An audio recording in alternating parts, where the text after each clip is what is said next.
ang reclamation sa Manila Bay kahit naglabas na ng verbal announcement si Marcos Jr. noong nakaraang buwan.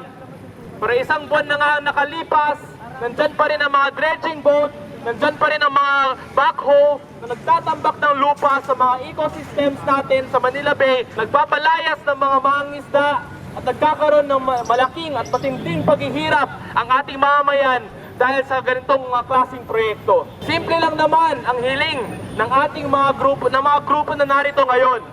Unang-una, maglabas na ng malinaw na alituntunin ng clear guidelines kung paano i-enact at i-implement ang itong suspension order na ito.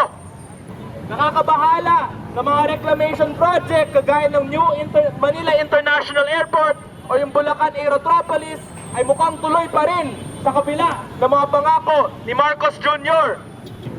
Pangalawa, ilitaw na ang mga nawalang o winalang mga aktivista na dinukot kamakailan lamang sa Orayon, Bataan. Si Jonila Castro at si Jed Tamano na dinukot ng mga armadong individual at hanggang sa ngayon ay hindi pa alam kung saan sila ngayon. Sila ay mga anti-reclamation advocates kasama ng AKAP Manila Bay, isang organisasyon na katuwang namin sa laban para sa kalikasan sa Manila Bay area. Nakakalungkot at nakakagalit na ganito pa rin ang sitwasyon ng ating mga environmental advocates sa ilalim ng Marcos Jr. administration. Hindi pa rin nirerespeto ang ating karapatan para manawagan, para sa karapatan ng mga mangingisda, karapatan ng mamamayang Pilipino at para sa ating mismong kalikasan. Reklamasyon sa Manila Bay! Ipatigil!